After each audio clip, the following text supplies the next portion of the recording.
चलिए, हमारे कैमरे की बैटरी ने भी दम तोड़ दिया है, बोला है अब हमें चार्ज करो भाई, चार्ज करो, जल्दी जल्दी चार्ज करो। करेंगे, रुक जाओ, हिम्मत रखो, हिम्मत मर्दा मदद खुदा। हाँ जी, तो हेडिंग डालेंगे chemical properties, chemical properties. And मेरे प्यारे बच्चों, जो सबसे पहली chemical property I am going to discuss is the oxidation states, oxidation state. मेरे प्यारे बच्चों, मेरे लाडलो, ऑक्सीडेशन स्टेट का मतलब क्या होता है? It is basically the charge present on the atom. क्या होता है? It is basically the charge present on the atom when all the attached atoms are removed. यानी एक एटम जो कि अभी मॉलिक्यूलर फॉर्म में है, तो उस सेंट्रल एटम से जितने भी अटैच्ड एटम्स हैं, अगर आप उनको निकाल दोगे, तब आपके उस सेंट्रल एटम पर जो चार्ज बचेगा, that is your oxidation number. मेरे प्यारे बच्चों, अगर मैं आपसे बोरॉन की बात करूं, अच्छा उसके पहले भी मैं आपको बात करूं, तो ऑक्सीडेशन स्टेट निकालने का मैंने फॉर्मूला क्या सिखाया था? Number of electrons in S orbital plus number of electron in the P orbital. और ये दोनों ऑर्बिटल्स कैसे होने चाहिए? Valence. These both orbitals should be valence. ये भी वैलेंस, ये भी वैलेंस। तो भाई बोरॉन का इलेक्ट्रॉनिक कॉन्फ़िगरेशन हमें बताता है कि बोरॉन के Ns में 2 होते हैं और Np में 1, यानी कि 3। तो ऑब्वियस सी बात है, boron plus 3 oxidation state show करता है, boron plus 3 oxidation state show करता है। लेकिन ध्यान रखिएगा, boron can show only plus 3 oxidation state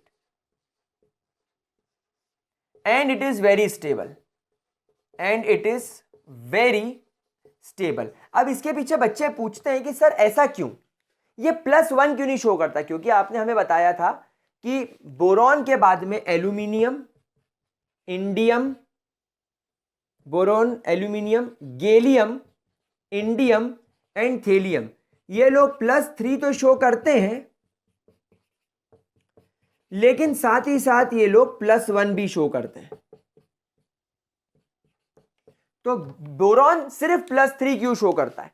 तो प्यारे बच्चों, इसके पीछे ध्यान रखना, बोरॉन के अंदर जो इसका साइज होता है वो बहुत ज्यादा स्मॉल साइज होता है। बोरॉन का जो एटॉमिक साइज होता है वो एक्सट्रीमली स्मॉल होता है। दूसरा, बोरॉन की आयोनाइजेशन इंथैल्पी एक्सट्रीमली हाई होती है। इनफैक्ट बोरॉन की आयोनाइजेशन इंथैल्पी 1, फिर आयोनाइजेशन इंथैल्पी 2 और आयोनाइजेशन इंथैल्पी 3, यानी पहला इलेक्ट्रॉन निकालने की एनर्जी, दूसरा इलेक्ट्रॉन को निकालने की एनर्जी और तीसरे इलेक्ट्रॉन को निकालने की एनर्जी का अगर आप सम करोगे तो ये एक्सट्रीमली हाई हो जाती है। इज बेसिकली एक्सट्रीमली हाई, मतलब बोरॉन इलेक्ट्रॉन नहीं निकालेगा, बोरॉन इलेक्ट्रॉन रिलीज नहीं करेगा, बोरॉन किसी भी कीमत पर इलेक्ट्रॉन डोनेट नहीं करेगा। दैट मीन्स स्मॉल साइज और आयोनाइजेशन इंथैल्पी हाई होने की वजह से it can forms only covalent bond, it can form only covalent bond. और ये जो +1 ऑक्सीडेशन स्टेट होती है, इसका मतलब होता है एक इलेक्ट्रॉन छोड़ दिया, एक इलेक्ट्रॉन जाने दिया। और क्योंकि ये सब मेटल है, इनके लिए इलेक्ट्रॉन छोड़ना आसान बात है, लेकिन हमारे बोरॉन के लिए नहीं, क्योंकि ये नॉन मेटल है। तो बोरॉन सिर्फ +3 ऑक्सीडेशन स्टेट में स्टेबल होता है, और वो भी कौन से बॉन्ड बनाने में? कोवेलेंट बॉन्ड बनाने में, जिसमें सिर्फ इलेक्ट्रॉन की शेयरिंग हो सकती है, सिर्फ और सिर्फ इलेक्ट्रॉन शेयर हो सकते हैं। क्या ये बात समझ में आ गई? क्या इसके अंदर कोई दिक्कत, किसी भी प्रकार की कोई समस्या?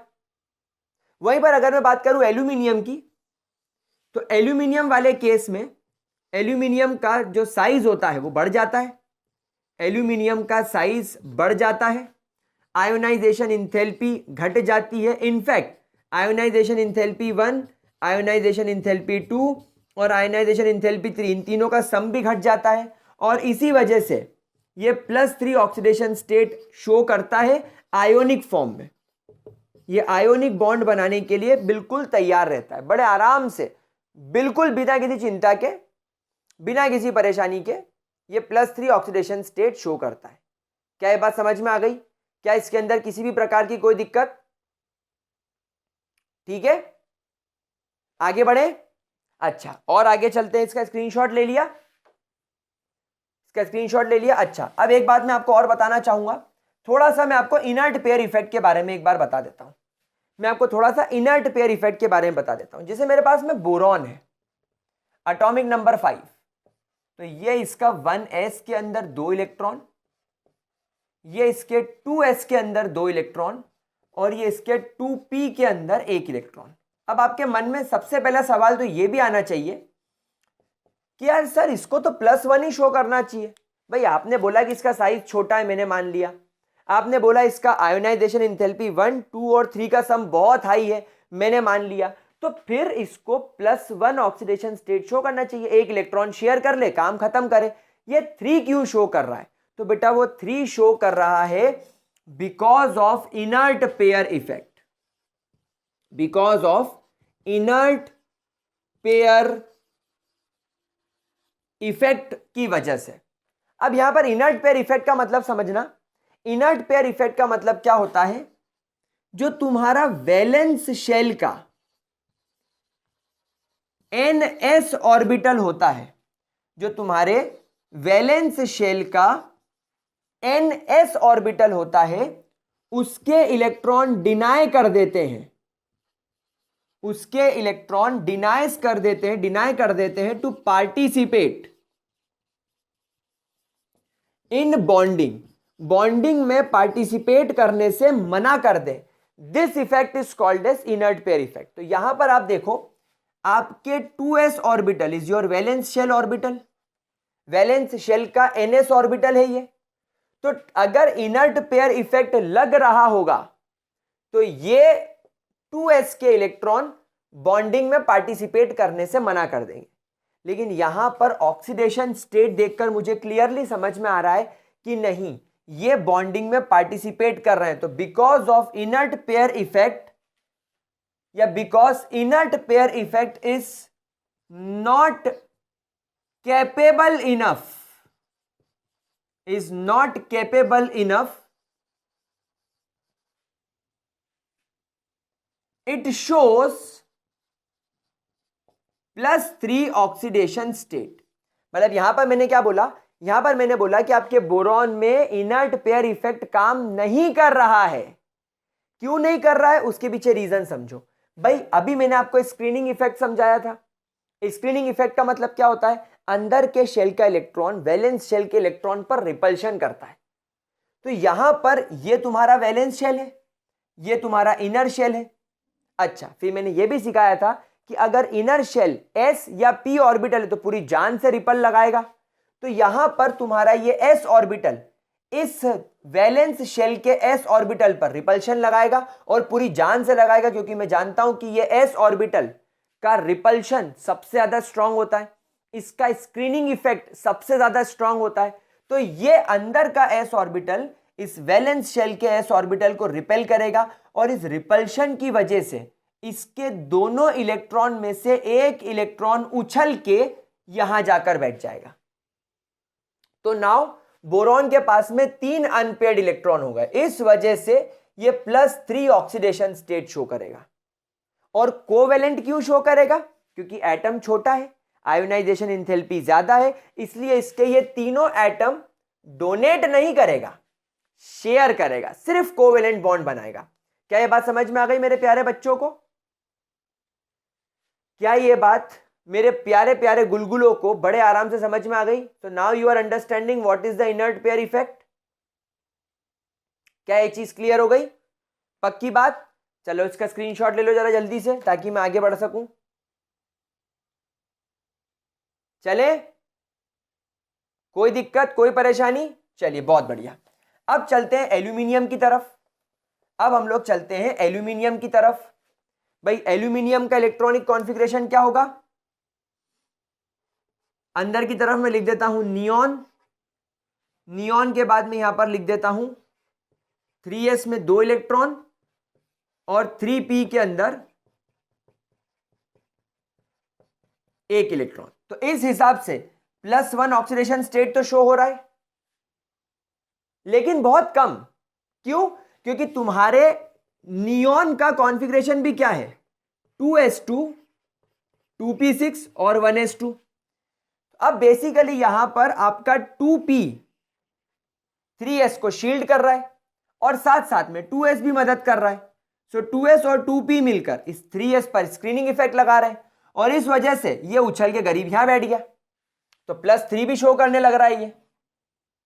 तो आपका एल्यूमिनियम +1 बहुत रेयर केस में शो करेगा और ये बहुत अनस्टेबल भी होगा। एल्यूमिनियम कभी भी आपको +1 ऑक्सीडेशन स्टेट शो करता हुआ नजर नहीं आएगा और बहुत अनस्टेबल होगा, लेकिन इसकी +3 ऑक्सीडेशन स्टेट बहुत स्टेबल होगी। क्यों? वही यहां पर इनर्ट पेयर इफेक्ट अनकेपेबल है, इनर्ट पेयर इफेक्ट कैपेबल ही नहीं है। 2s और 2p मिलकर इस 3s पर बहुत रिपल्शन कर रहे हैं, इसको बहुत रिपल्सिव फोर्स लगा रहे हैं, तो इसका इलेक्ट्रॉन जंप करके यहां बैठ गया। दूसरी प्रॉब्लम क्या हो गई कि एल्यूमिनियम एक प्रकार का मेटल है, इसकी इलेक्ट्रोनेगेटिविटी कम है, इसका एटॉमिक रेडियस ज्यादा है, इसकी आयोनाइजेशन एंथैल्पी कम है, तो बेचारे के ये तीनों इलेक्ट्रॉन डोनेट हो जाते हैं और ये आयोनिक बॉन्ड बनाने में कैपेबल हो जाता है। क्योंकि ये मेटल है तो ये आयोनिक बॉन्ड बनाने में कैपेबल हो जाता है। क्या ये बात समझ में आ गई मेरे प्यारे बच्चों? क्या हम लोग आगे बढ़े? पक्की बात, श्योर शॉट? चलिए बहुत बढ़िया। अब हम लोग बात करते हैं हमारे नीचे के एलिमेंट्स की। ऐसा कहा जाता है कि जब आप लोग टॉप से बॉटम जाते हो तो S atomic number increases, +1 oxidation state becomes stable and +3 oxidation state becomes unstable. मतलब जैसा आपने देखा कि एल्यूमिनियम और बोरॉन में जो +3 ऑक्सीडेशन स्टेट है वो काफी स्टेबल है, लेकिन जैसे जैसे आप गैलियम से इंडियम और इंडियम से थेलियम की तरफ बढ़ोगे, इनकी +3 ऑक्सीडेशन स्टेट थोड़ी कम स्टेबल हो जाएगी, लेकिन +1 ऑक्सीडेशन स्टेट स्टेबल होती जाएगी। क्यों? क्योंकि यहां पर काम करने लगेगा आपका इनर्ट पेयर इफेक्ट। यहां पर आपका इनर्ट पेयर इफेक्ट काम करने लग रहा है। क्यों लग रहा है? अरे d ऑर्बिटल आ गया, अरे f ऑर्बिटल आ गया। कैसे? चलो अपन थेलियम का एग्जांपल पढ़ते हैं। यह है आपका 6s2 और यह है आपका 6px 6py 6pz और इसमें एक इलेक्ट्रॉन। अब 4s के अंदर क्या है? तुम्हारा 5d10। 5d के अंदर कौन है? तुम्हारा 4f14 और उसके अंदर फिर तुम्हारा 5p और 5s। अब ये दोनों तो यूजलेस हो गए, ये तो काम ही नहीं कर पाएंगे बेचारे। जो भी काम करना है इन दोनों को करना है, और हम लोग जानते हैं इनका तो पुअर स्क्रीनिंग इफेक्ट होता है, ये लोग तो बहुत ज्यादा पुअर रिपल्शन करते हैं। तो आप एक बात बताओ, ये दोनों बेचारे कमजोर हैं। f और d ऑर्बिटल जिनका खुद का कोई शेप नहीं है, जो खुद कोने पर पड़े हैं, तो क्या रिपेल करेगा? कर ही नहीं पाएगा रिपल्शन, बिल्कुल भी रिपल्शन नहीं कर पाएगा। तो कोशिश करेगा 6s को रिपेल करने की, लेकिन 6s अनपेयर्ड होने से मना कर देगा, तो it will not get unpaired, unpairing नहीं हो पाएगी। अब आपको समझ में आ गया कि जो ns का इलेक्ट्रॉन जो ऑलरेडी पेयर्ड होता है, ये जंप करके 6p में कैसे आता है? ये इसलिए आता है क्योंकि अंदर के शेल के इलेक्ट्रॉन वैलेंस शेल पर रिपल्शन लगाते हैं। लेकिन प्रॉब्लम क्या है कि यहां पर ये अनपेयर होने से मना कर देगा, it will say I will not get unpaired. और जब ये अनपेयर्ड नहीं होगा तो बेचारे के पास में सिर्फ एक ही इलेक्ट्रॉन रहेगा शेयरिंग करने के लिए। तो यूजुअली ये लोग +1 ऑक्सीडेशन स्टेट ही शो करते हैं। तो this is because of inert pair effect. तो आपको समझ में आ गया इनर्ट पेयर इफेक्ट का मतलब क्या होता है कि जो आपका वैलेंस शेल होता है ना, उसका ns ऑर्बिटल जिसके अंदर इलेक्ट्रॉन पेयर्ड है, वो अनपेयर होने से मना कर देते हैं। अगर अनपेयर होने से मना करेंगे तो बॉन्डिंग में पार्टिसिपेट नहीं कर पाएंगे।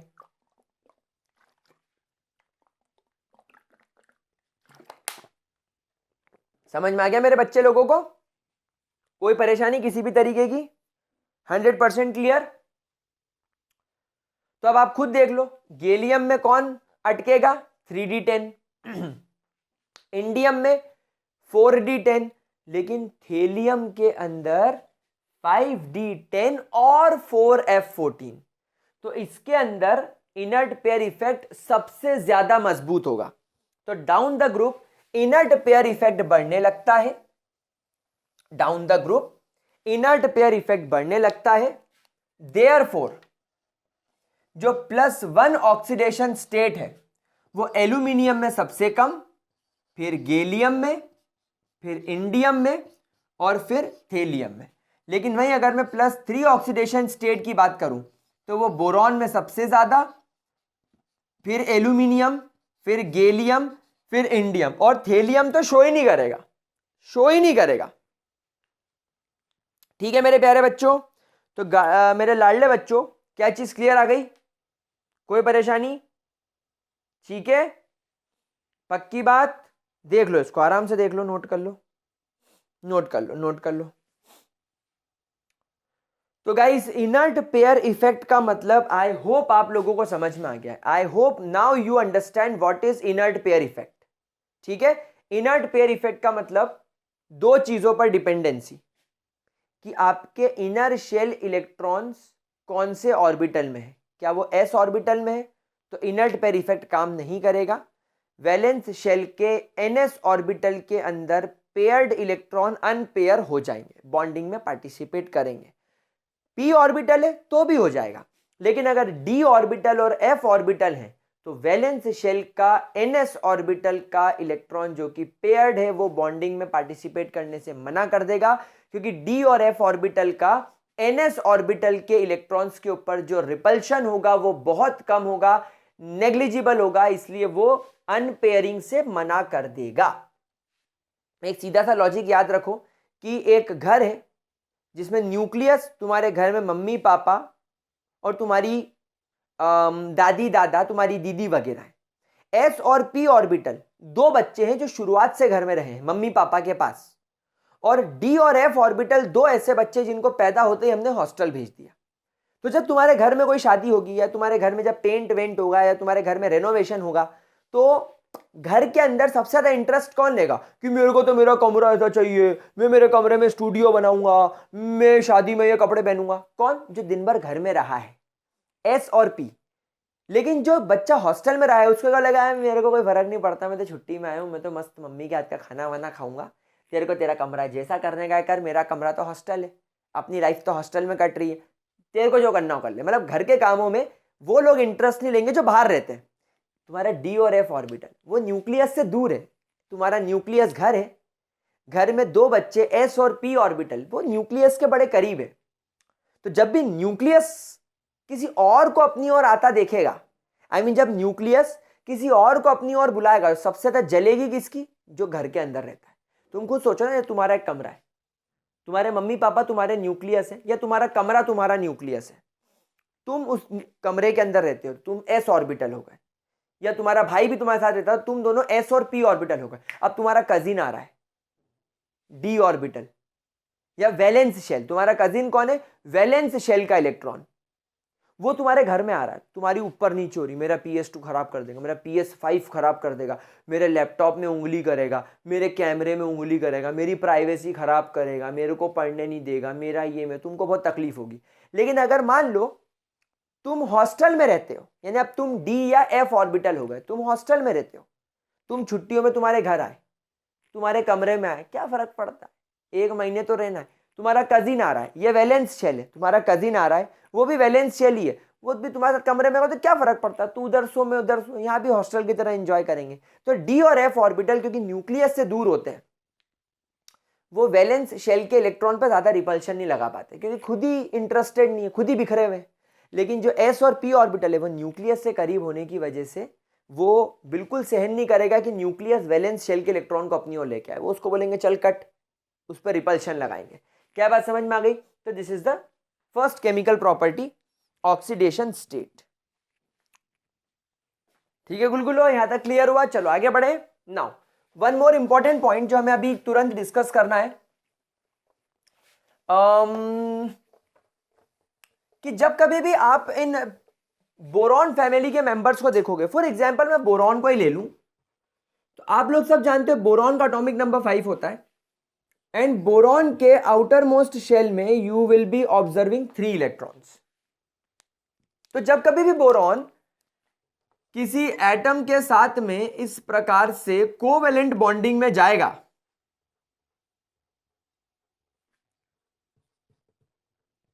ये इस प्रकार से जाएगा, ये और ये, तो आप देखो बोरॉन के आउटर मोस्ट शेल में there are only 6 electrons. Boron के आउटर मोस्ट शेल में देयर आर ओनली 6 इलेक्ट्रॉन्स, और 6 इलेक्ट्रॉन होने की वजह से आप इस कंपाउंड को इलेक्ट्रॉन डेफिशिएंट कंपाउंड बोल सकते हो।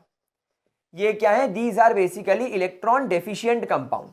अब एक बात बताओ, इलेक्ट्रॉन डेफिशिएंट कंपाउंड को तो अपना ऑक्टेट पूरा करना है। अब अपना ऑक्टेट पूरा करने के लिए ये क्या करेगा, सोचो। तो ये क्या करेगा? It will become lone pair acceptor.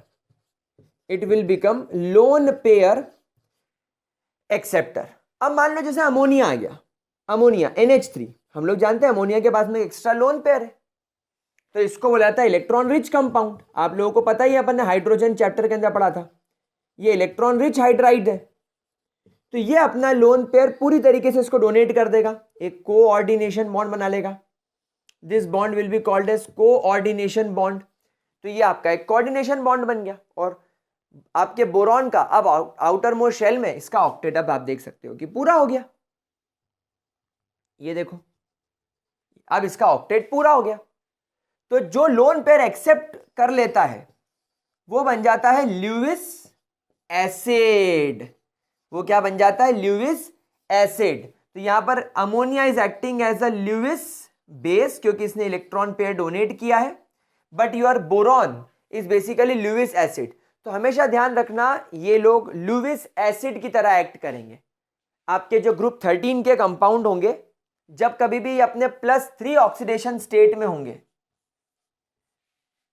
जब कभी भी अपने +3 ऑक्सीडेशन स्टेट में होंगे और कोवेलेंट कंपाउंड बनाएंगे, तब ये लुईस एसिड की तरह एक्ट करेंगे। लेकिन हम लोग सब जानते हैं, अभी अभी हम लोगों ने पढ़ा, डाउन द ग्रुप +3 की ऑक्सीडेशन स्टेट डिक्रीज हो जाती है। देयरफॉर ये जो लोन पेयर एक्सेप्ट करना, या मैं कहूं लुईस एसिड की तरह बिहेव करना की प्रॉपर्टी भी डिक्रीज होती जाती है। हम लोग जानते हैं गैलियम, इंडियम और थेलियम तो +1 कॉन्फ़िगरेशन, +1 ऑक्सीडेशन स्टेट शो करते हैं, और क्या करते हैं? डोनेट करते हैं, क्योंकि मेटल है, कोवेलेंट कंपाउंड नहीं बनाते। तो मेरे ख्याल से ये सिर्फ एल्यूमिनियम और बोरॉन तक ही एप्लीकेबल होता है। ठीक है, बोरॉन का कॉन्सेप्ट क्लियर हो गया। अब अगर मैं एल्यूमिनियम की बात करूं, तो आपके मन में यही सवाल आएगा कि सर एल्यूमिनियम भी AlCl3 बनाता है। एल्यूमिनियम भी AlCl3 बनाता है, नो डाउट एल्यूमिनियम भी AlCl3 बनाता है। लेकिन एल्यूमिनियम अपने आप को स्टेबलाइज करने के लिए लोन पेयर एक्सेप्ट करने की बजाय वो क्या करता है, एक दूसरे एल्यूमिनियम ट्राइक्लोराइड AlCl3 के साथ में दोस्ती कर लेता है, डायमर बना लेता है। ये लोन पेयर इसको दे देता है। भाई क्लोरीन के आउटर मोस्ट शेल में इलेक्ट्रॉन होते हैं ना, और इसके क्लोरीन के आउटर मोस्ट शेल में भी इलेक्ट्रॉन होंगे। ये इस तरीके से इसके साथ में डायमर बना लेता है। तो इससे इसका ऑक्टेट भी पूरा हो गया, इसका ऑक्टेट भी पूरा हो गया। तो बेसिकली एल्यूमिनियम यहां पर क्या बना लेता है? AlCl3 यहां पर डायमर फॉर्म कर लेता है, और डायमर फॉर्मेशन की वजह से आपको एल्यूमिनियम क्लोराइड Al2Cl6 के फॉर्म में दिखता है, not in AlCl3 form, not in AlCl3 form. तो अगर आपसे कोई पूछता है दैट हाउ AlCl3 स्टेबलाइजेस या हाउ AlCl3 स्टेबलाइजेस इटसेल्फ, तो आप बोलोगे by the dimer formation, by the dimer formation. ठीक है, हमेशा ध्यान रखना, इसकी बॉन्ड लेंथ 206 पिकोमीटर और इसकी बॉन्ड लेंथ 221 पिकोमीटर होती है। मतलब ये जो कोऑर्डिनेशन बॉन्ड बन रहा है ये थोड़ा लंबा होता है, क्योंकि इलेक्ट्रॉन पेयर डोनेट कर रहा है, इसलिए थोड़ा सा ये लंबा हो जाता है। क्या चीज क्लियर हो गई मेरे प्यारे बच्चों?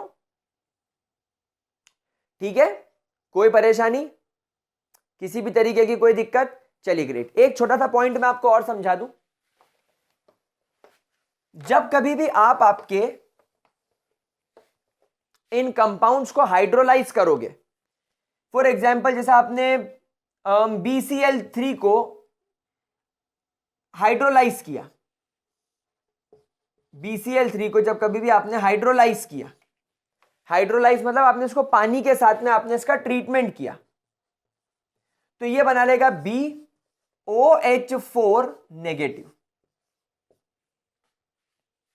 यहां पर आप लोग देखेंगे कि जो बोरॉन होगा इसके पास में 4 OH, OH, OH, OH और OH, इससे 4 तरीके से इस तरीके से जुड़ गए हैं। ये देखो, this is how your BOH4 negative looks like. ये क्या बात समझ में आ गई मेरे प्यारे बच्चों? कोई दिक्कत, कोई परेशानी? तो ये इस तरीके से टेट्राहेड्रल कॉम्प्लेक्स बना लेगा, एक टेट्राहेड्रल कॉम्प्लेक्स बना लेगा, और यहां पर आपके बोरॉन का हाइब्रिडाइजेशन sp3 हो जाएगा। लेकिन क्योंकि बोरॉन के पास में d ऑर्बिटल एब्सेंट है, ये सिर्फ BOH4 नेगेटिव ही बना सकता है। भाई ऑब्वियसली वाटर में से OH निकलता होगा ना, और यहां से H निकल रहा होगा, तो इसका H इसके Cl को लेकर बाहर चला गया, बाकी OH यहां जुड़ गए। और जो एक नेगेटिव चार्ज है, ये एक नेगेटिव चार्ज है, ये किसी भी आप कैटायन वगैरह से सेटिस्फाई कर सकते हो, पॉजिटिवली चार्ज आयन से आप सेटिस्फाई कर सकते हो। वहीं पर अगर मान लीजिए आपके पास में AlCl3 है, और अगर आपने AlCl3 को हाइड्रोलाइज किया वाटर के साथ, तो AlCl3 मालूम है क्या करेगा? वो यहां पर OH, OH, OH, OH, OH और OH 3 नेगेटिव, यानी कि ऑक्टाहेड्रल कॉम्प्लेक्स बना लेगा, एक ऑक्टाहेड्रल कॉम्प्लेक्स बना लेगा, जहां पर एल्यूमिनियम का हाइब्रिडाइजेशन sp3d2 हो जाएगा, एक ऑक्टाहेड्रल कॉम्प्लेक्स बना लेगा। और ये ऐसा इसने क्यों किया? क्योंकि एल्यूमिनियम के पास में एक वैकेंट d ऑर्बिटल होता है, एक वैकेंट d ऑर्बिटल होता है, 3d0 होता है। याद करो इसका electronic configuration, 3s2 3p1 3d0। तो 0 होने की वजह से ये OH को, 2 OH को एक्स्ट्रा अपने पास में ले लेता है। समझ में आ गई बात? तो 4 OH की वजह से एक नेगेटिव चार्ज था, 2 एक्स्ट्रा आ गया, इसलिए -3 चार्ज हो गया। तो ये इस तरीके से चीज वर्क करती है। ठीक है प्यारे बच्चों, नोट कर लो इसको, कोई दिक्कत हो तो मुझे पूछ लो। ठीक है, अच्छा एक और मैं आपको केस बता दूं। कई बार क्या होता है, ये पूरा पूरा वाटर मॉलिक्यूल जोड़ लेता है खुद से, ये पूरा पूरा वाटर मॉलिक्यूल जोड़ लेता है। जब अपन क्लास 12 में कोऑर्डिनेशन केमिस्ट्री पढ़ेंगे तो आप देखो एल्यूमिनियम ने सारे कोऑर्डिनेशन बॉन्ड बनाकर 6 वाटर के मॉलिक्यूल खुद से जोड़ लिए, तो यहां पर आ गया इस पर +3 चार्ज एज यूजुअल। तो यहां पर 3 Cl को आप यहां पर लगा दो तो ये सेटिस्फाई हो जाएगा।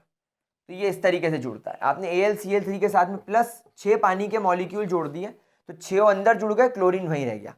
तो ये इस तरीके से ऑक्टाहेड्रल कॉम्प्लेक्स बनता है। रटना कुछ नहीं है, सिर्फ समझना है। ऐसा मत करना कि सर हमको समझ में नहीं आ रहा है, हमको कुछ नहीं हो रहा है, नहीं ऐसा कुछ नहीं है, बस समझने की चीज है, बाकी चिंता करने वाली कोई बात नहीं। चलो इसको नोट करो, फिर आगे बढ़ते हैं। ठीक है मेरे प्यारे बच्चों, मेरे बेटो, मेरे बाकुड़ो, आगे बढ़े मेरे लाडलो। चलिए बहुत बढ़िया, बहुत शानदार। अगली property is reactivity with air and reactivity with halogens. Now मेरे प्यारे बच्चों, second chemical property that is reactivity with air, reactivity with air, with air. अब मेरे बच्चों ध्यान से सुनिएगा, मैंने आपको थोड़ी देर पहले ही बताया था कि बोरॉन अपने क्रिस्टलाइन फॉर्म में बहुत स्ट्रॉन्ग तरीके से लेटाइस स्ट्रक्चर में जुड़ा हुआ होता है। छोटा साइज होने की वजह से उसका लेटाइस बहुत मजबूत होता है, इसी से उसका बॉइलिंग पॉइंट वगैरह बहुत ज्यादा बढ़ जाता है। तो हमेशा ध्यान रखना कि आपका जो बोरॉन है इज बेसिकली अनरिएक्टिव। बोरॉन जो है is unreactive in its crystalline form. अपने क्रिस्टलाइन फॉर्म में बोरॉन ऑक्सीजन के साथ या नाइट्रोजन के साथ किसी प्रकार की रिएक्टिविटी नहीं करता।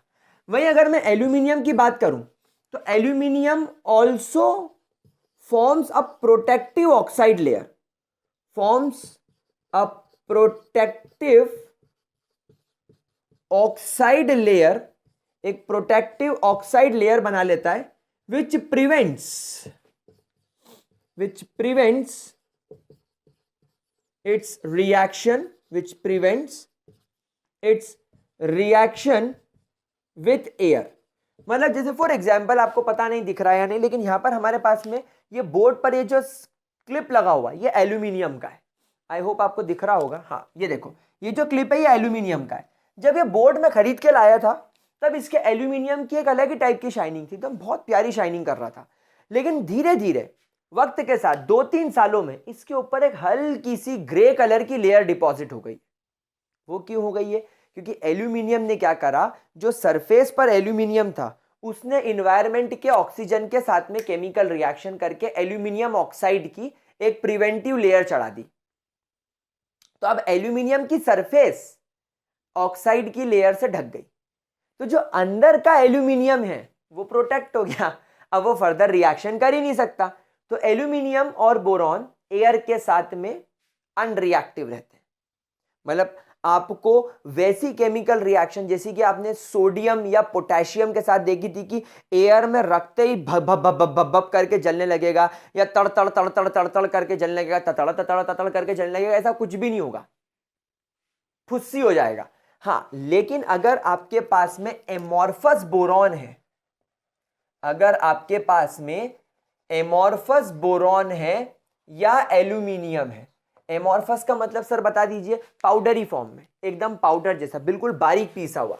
तो बोरॉन जो है ये आपके ऑक्सीजन के साथ में तुरंत रिएक्ट करके B2O3 बनाएगा। इसको 2 कर लो, इसको 3 कर लो, इसको 4 कर लो।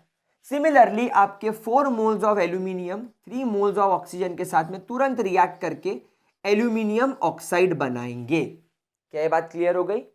In fact at a very high temperature, काफी ज्यादा क्रूशियल और विगरस कंडीशंस में ये नाइट्रोजन के साथ भी रिएक्ट करता है। बोरॉन जब नाइट्रोजन के साथ रिएक्ट करेगा तो ये बनाएगा B। भाई एक नाइट्रोजन के ऊपर -3 चार्ज होता है और एक बोरॉन के ऊपर +3 चार्ज होता है, -3 + 3, तो ये Bn बना लेगा, 2 मोल्स ऑफ बोरॉन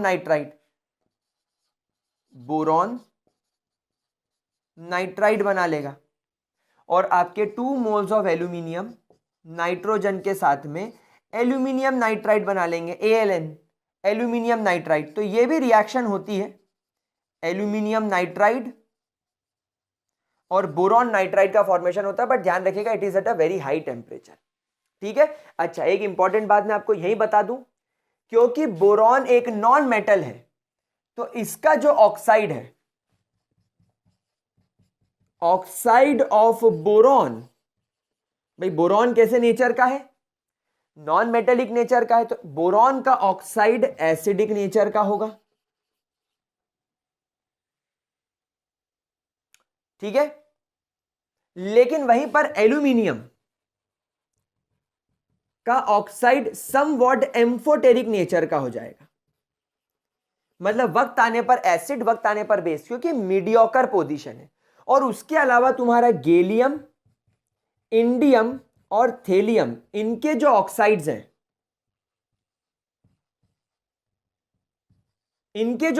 हैं, ये सब प्योरली बेसिक नेचर के हो जाएंगे, क्योंकि ये तीनों मेटल हैं। हम लोग जानते हैं कि नॉन मेटल के ऑक्साइड्स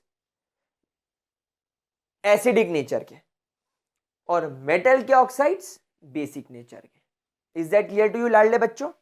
चलो इसको नोट करो, फिर मैं आपको रिएक्शन विद हेलोजन समझाता हूं। नोट कर लो मेरे प्यारे प्यारे बकुड़ो। ठीक है, आगे बढ़े। अच्छा, एक बात और ध्यान रखना, वैसे मेरे को तो यही प्रिफरेबल रहता है, लेकिन अगर आप लोग एनसीईआरटी वगैरह फॉलो करोगे तो ऐसा हो जाता है कि गैलियम और एल्यूमिनियम के एम्फोटेरिक होते हैं, इंडियम और थेलियम के बेसिक होते हैं। तो आप ऐसा लिख लो भाई, एनसीईआरटी प्रीफर करो, क्योंकि मैंने क्या देखा है कि सिंगेज वगैरह में, जेडीली वगैरह में कई जगह पर गैलियम का बेसिक बोला जाता है, लेकिन जब अपन एनटीए वगैरह के पेपर्स उठाएं कुछ टाइम के, तो फिर वो इसको एनसीईआरटी से प्रीफर करके चलते। तो आप लोग गैलियम को इसके अंदर लिख लो, चलेगा। चलिए अगली केमिकल रिएक्शन की तरफ चलते हैं, that is reactivity with halogen. Reactivity with halogen.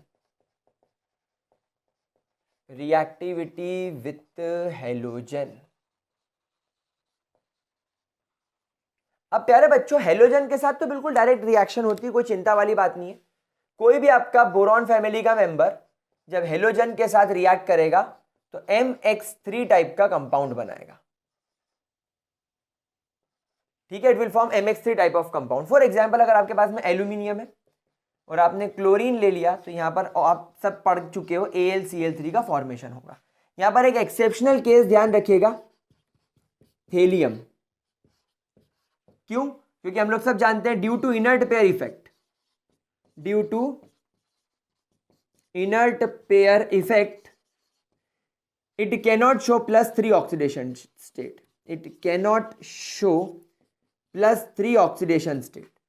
तो यहां पर आप देखो एल्यूमिनियम पर +3 है, इन पर +3 ऑक्सीडेशन स्टेट है, तो ये कभी भी नहीं बनेगा। मतलब THX3 is cannot found, we cannot found this compound, ये आपको कभी देखने को नहीं मिलेगा। क्या बात समझ में आ गई? क्योंकि वो बनाता ही नहीं है, सीधी सी बात है। चलिए इसको नोट कीजिए, फिर चौथी प्रॉपर्टी की तरफ चलते हैं। ओके मेरे प्यारे बच्चों, चलिए ग्रेट, बहुत बढ़िया। अच्छा, last point, that is your fourth chemical properties, reaction with acids and bases. Reaction with acids and alkalis we should say. तो रिएक्शन नंबर 1, फिर 2, फिर 3 और 4। हाँ ठीक है, रिएक्शन नंबर 4 या property number 4 is the reaction with acids and alkalis, acids and alkalis. अब guys एक सीधी सी बात नोट करो, बोरॉन कोई रिएक्शन नहीं करता। Boron do not react with acids and alkalis, boron do not react with acids and alkalis, बिल्कुल भी react नहीं करता, बिल्कुल रिएक्ट नहीं करता। याद हो आपको थोड़ी देर पहले तो मैंने बताया था कि अगर आपके पास में बोरॉन का कोई हेलाइड है तो आपको उसको हाइड्रोलाइज करना पड़ेगा, यानी यहां पर एक्वस मीडियम होगा, तब कहीं जाकर आपको BOH4 नेगेटिव मिलेगा। लेकिन वहीं पर अगर आपको याद हो तो अगर मान लीजिए मेरे पास में AlCl3 है, तो AlCl3 को अगर मैं 6 मोल्स ऑफ वाटर के साथ ट्रीट करूं तो वहां पर एक बात मैं बताना रह गई थी, यहां पर condition should be acidified, acid डालना पड़ेगा आपको, तब जाकर आपको AlH2O6 3 पॉजिटिव देखने को मिलता है। तो आपका जो एल्यूमिनियम वगैरह होते हैं ये लोग सब एसिड और अल्कली के साथ रिएक्ट कर जाते हैं, लेकिन बोरॉन नहीं करता, वो सिर्फ और सिर्फ एक्वस मीडियम में रिएक्ट करता है और एक्वस मीडियम में BOH4 नेगेटिव बनाता है, दैट्स इट। तो अगर हम बात करें एल्यूमिनियम की, तो एल्यूमिनियम रिएक्ट करता है एसिड्स के साथ।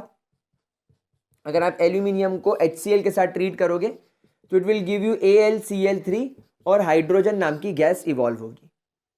तो यहां पर आपको इसको कर लो 2, तो लगा 6, यहां लगा दो 6, यहां लगा दो 2 और यहां लगा दो 3, तो ये रिएक्शन होगी, you will get a salt and hydrogen gas is released. लेकिन अगर आप एल्यूमिनियम को किसी बेस के साथ भी ट्रीट कर दोगे और साथ में वाटर मिला दोगे तो भी यहां पर आपको सॉल्ट मिलेगा। यहां पर आपको मिलेगा 2Na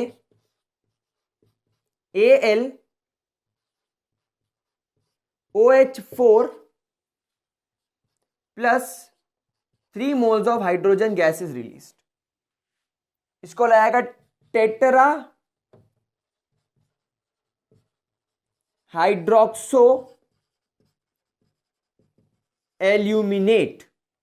तो यहां पर भी एक तरह प्रकार का सॉल्ट ही बन रहा है और हाइड्रोजन गैस रिलीज हो रही है। दैट मीन्स जो तुम्हारा एल्यूमिनियम है इज एम्फोटेरिक इन नेचर, ये एक प्रकार का एम्फोटेरिक नेचर शो कर रहा है।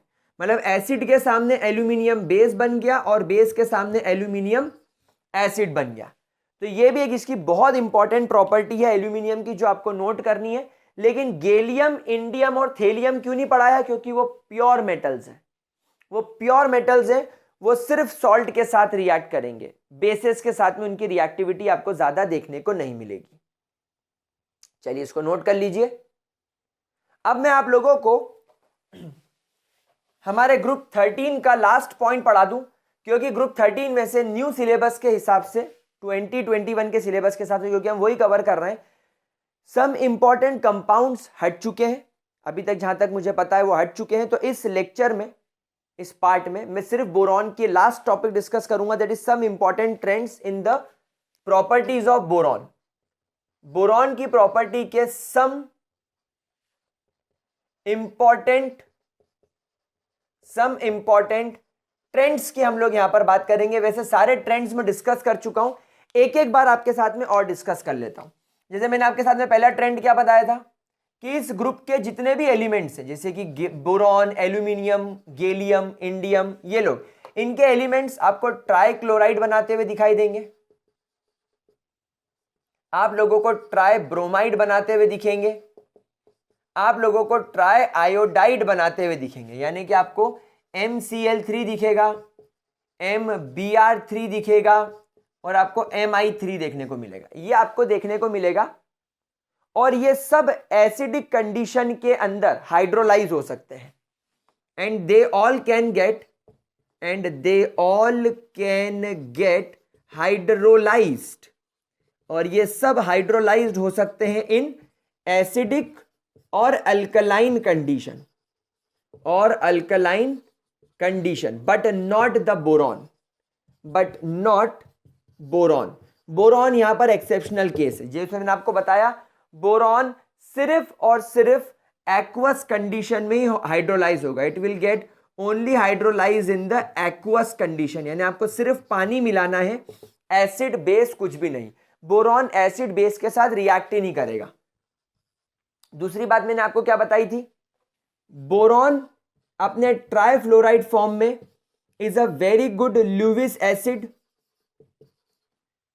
बोरॉन बड़े आराम से अमोनिया के साथ में रिएक्ट करके उसके लोन पेयर को एक्सेप्ट कर सकता है, लेकिन नॉट अदर एलिमेंट्स, क्योंकि उनकी प्रॉपर्टी डाउन होती जाती है, धीरे धीरे एटॉमिक साइज बढ़ता है, मेटेलिक नेचर बढ़ता है, +3 ऑक्सीडेशन स्टेट की स्टेबिलिटी कम होने लग जाती है, इस वजह से ये वाली प्रॉब्लम आने लग जाती है। तीसरी बात मैंने आपको बताया था कि बोरॉन की मैक्सिमम कोवेलेंसी आपको इस कंपाउंड के अंदर 4 दिख रही है। तो बोरॉन के अंदर due to absence of a vacant D orbital, एक वैकेंट डी ऑर्बिटल के एब्सेंट होने की वजह से इसकी जो कोवेलेंसी है वो मैक्सिमम 4 है।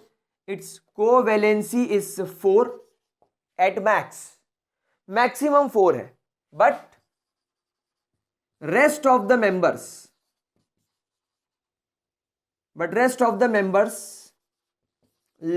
like aluminum shows covalency up to 6 covalency show करेगा। फॉर एग्जाम्पल AlH2O6 3 पॉजिटिव करता है कि नहीं करता है? करता है। तो ये कुछ इंपॉर्टेंट ट्रेंड्स थे इसकी प्रॉपर्टी के। एंड गाइज विद दिस मैंने वन फॉर्म में इस चीज को कंप्लीट करा दिया। अच्छा, एक पार्ट और मैं आपको बता देता हूं, क्योंकि बोरॉन का साइज एक्सट्रीमली छोटा है, इट कैन नॉट डाइमराइजेस, ये अपने आप को स्टेबलाइज करने के लिए लोन पेयर एक्सेप्ट करेगा। Boron in order to complete its octet accepts lone pair of electrons, but rest of the members like AlCl3 डायमराइजेस, ये डायमर हो जाते हैं, डायमराइजेशन कर लेते हैं। मैंने आपको सिखाया था aluminium Cl aluminium bond Cl और Cl डायमर बना लेता है, तो ये डायमराइज करके अपने आप को कंप्लीट कर लेते हैं। बोरॉन को लोन पेयर की जरूरत होती है। तो गाइज यहां पर आपका ग्रुप 13 का पूरा पार्ट कंप्लीट। अब बस ग्रुप 14 बचा है, उसको भी मैं एक बार में निपटा दूंगा। और आपका जिन बच्चों का 8 मार्च से पेपर है, मैं कोशिश करूंगा यार उसके पहले ही कंप्लीट करा दूं, मेरी तरफ से पूरी कोशिश रहेगी। तो that's all, bye bye, have a great day. बहुत थक गए हैं, चलो आप भी आराम करो, मैं भी करता हूं। Don't forget to like, share and subscribe. अपने दोस्तों को बताओ इस प्यारे से चैनल के बारे में, ताकि हम क्लास 12th में और बेटर और प्यार से और बेहतर तरीके से पढ़ सके। तब तक के लिए bye bye, have a great day, see you guys.